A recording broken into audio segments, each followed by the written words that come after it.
আল্লামা লুৎফুর রহমান রাহিমাহুল্লাহ চলে গিয়েছেন আমাদেরকে ছেড়ে। তিনি বলতেন, ইনশাল্লাহ মিজান আবার আসবে। একটা মাহফিলে 10 লাখ 15 লাখ লোক হওয়া, এটা দুনিয়ার কোনো রাষ্ট্রপ্রধানের ইতিহাসেও নেই। আর একজন রাষ্ট্রপ্রধান যখন কোনো এলাকায় যায়, সেখানে রিজার্ভ গাড়ি দেওয়া হয়, জায়গা জায়গা থেকে গাড়ি প্রেরণ করা হয়, সার্ভ করা হয়, তাদেরকে ভাড়া দেওয়া হয়, খানা দেওয়া হয়, গরু জবাই করে একবারে মোরগ মুসাল্লাম বিরিয়ানি এগুলো দেওয়া হয়। তারপরে যাওয়ার সময় আবার কিছু নগদ হাদিয়াও দেওয়া হয়।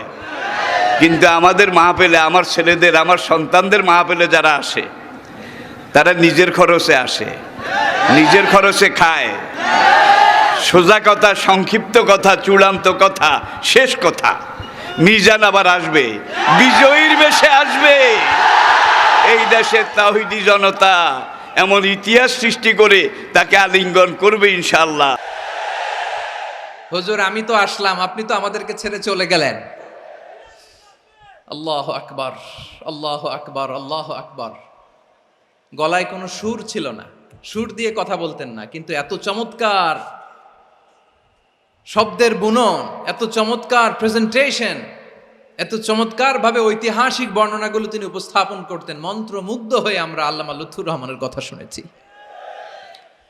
আমরা হযরতুল আল্লাম লুৎফুর রহমান রাহিমাহুল্লাহর জন্য এই বিশাল ময়দান থেকে দোয়া করছি, আল্লাহ তাআলা তুমি তোমার এই খাদেমকে জান্নাতের মেহমান হিসেবে কবুল করে নাও। He was a strong mouthpiece of Islamic revivalism. Islamic জাগরণের স্ট্রং মাউথপিস ছিলেন আল্লামা সাঈদী রাহিমাহুল্লাহ। অনেক দোয়া পেয়েছেন, আমরা পড়েছি, এমন জীবন তুমি করিবে গঠন, মরণে হাসিবে তুমি, কাঁদিবে ভুবন। গোটা বিশ্বকে তিনি কাঁদিয়েছেন। আল্লামা যখন ইন্তেকাল করলেন, আমি তখন মালয়েশিয়া থেকে যুক্তরাষ্ট্রে একটা কনফারেন্সে যোগ দিতে যাচ্ছি, কাতার এয়ারলাইন্সে। মালয়েশিয়া থেকে দোহাতে নামলাম।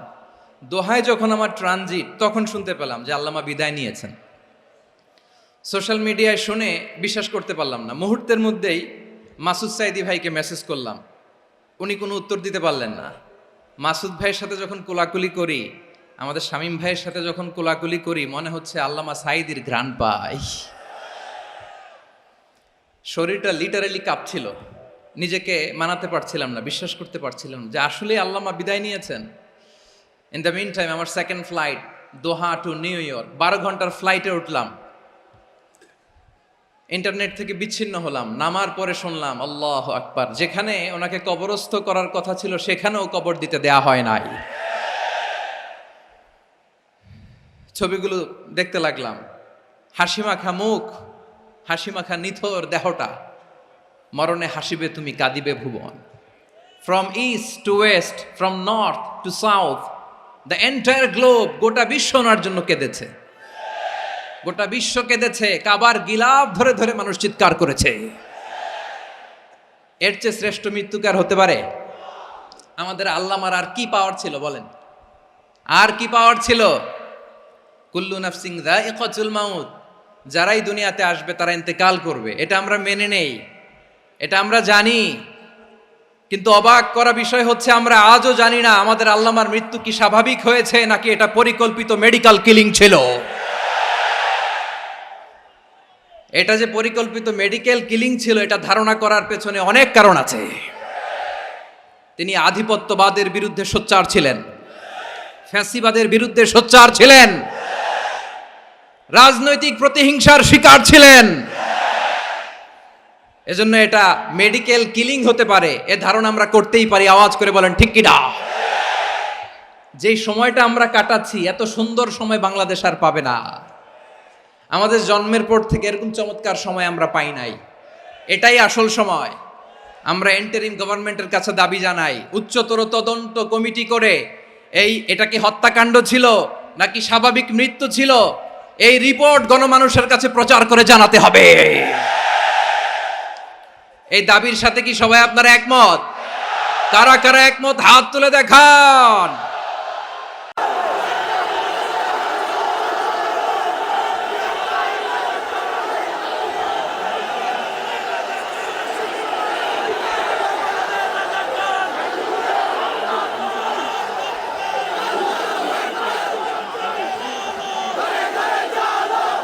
প্রিয় চট্টলাবাসী, আল্লাহ তাআলা তার এই মুখলেস গোলামকে তার জান্নাতুল ফেরদাউসের মেহমান হিসেবে কবুল করুক, তার জীবনের সকল খেদমাগুলোকে কবুল করুক, জান্নাতুল ফেরদাউসের আলা মাকামে তাকে মেহমান হিসেবে কবুল করুক। হযরতুল আল্লাম শহীদ মরহুম আল্লামা দেলওয়ার হোসেন সাঈদী রাহিমাহুল্লাহ, ওনার স্মৃতি বিজড়িত আজকের এই ঐতিহাসিক প্যারেড ময়দানের তাফসিরুল কোরআনের প্রোগ্রামে সব আছে, স্টেজ আছে, শ্রোতা আছে, প্যান্ডেল আছে, মিডিয়া কাভারেজ আছে, কিন্তু আমাদের কলিজার টুকরাটা আমাদের মাঝে নাই। আজকের এই প্রোগ্রামে আলোচক হয়ে এই চেয়ারে আমি না বসে ওই শ্রোতাদের কাতারে বসে যদি আমাদের আল্লামার নুরানি চেহারার দিকে তাকিয়ে ওয়াজ শুনতে পারতাম, আমাদের হৃদয়টা ঠান্ডা হয়ে যেত, আমাদের তৃষ্ণার্ত হৃদয় শান্ত হতো। সব আজকে আছে, কি যেন নাই, ঠিক কিনা বলেন? আল্লাহ তাআলা প্রতি 100 বছরে একজন মুজাদ্দিদ পাঠায়, প্রতি 100 বছরে একজন মুজাদ্দিদ, যিনি সমাজকে সংস্কার করেন। আল্লামা দেলওয়ার হোসেন সাঈদী রাহিমাহুল্লাহ ছিলেন তেমন একজন মুজাদ্দিদ। চিৎকার করে বলেন ঠিক কিনা? উনি শিরক বিদআতের আস্তানাকে তছনছ করে দিয়েছেন, তাওহীদের বাণীকে সমুন্নত করেছেন, গণমানুষের কাছে তাফসিরুল কোরআনকে জনপ্রিয় করেছেন। আজীবন তিনি ইসলামকে বিজয়ী শক্তি হিসেবে দেখার স্বপ্ন দেখতেন। এত প্রাঞ্জল ভাষা, এত চমৎকার আধুনিক প্রেজেন্টেশন, গণমানুষের কাছে কোরআনের তাফসিরকে এভাবে জনপ্রিয় করে তোলার মতো ব্যক্তিত্ব আল্লামা সাঈদী ছাড়া দ্বিতীয় কেউ এই বাংলার ভূখণ্ডে নাই। এই যে তাফসিরুল কোরআন, এই যে টার্মিনোলজি, এই টার্মটাই উনি আসলে জনপ্রিয় করেছেন। আমরা আগে জানতাম না যে এভাবে তাফসির করা যায়, এভাবে scientific indications of the Holi কোরআনকে মানুষের কাছে পেশ করা যায়, এভাবে এত জীবন ঘনিষ্ঠ করে, এত ইন্টারেক্টিভ করে কোরআনের কথাগুলো মানুষের কাছে উপস্থাপন করা যায়। উনি অন্যায়ের বিরুদ্ধে সবসময় সোচ্চার ছিলেন, প্রতিবাদী কণ্ঠস্বর ছিলেন। ওনার আলোচনা শুনলে দেহের রক্ত টকবক করে ফুটতে থাকতো। আল্লাহু আকবার, আল্লাহু আকবার, আল্লাহু আকবার। He was a strong mouthpiece of Islamic revivalism. Islamic জাগরণের স্ট্রং মাউথপিস ছিলেন আল্লামা সাঈদী রাহিমাহুল্লাহ। অনেক দোয়া পেয়েছেন, আমরা পড়েছি, এমন জীবন তুমি করিবে গঠন, মরণে হাসিবে তুমি, কাঁদিবে ভুবন। গোটা বিশ্বকে তিনি কাঁদিয়েছেন।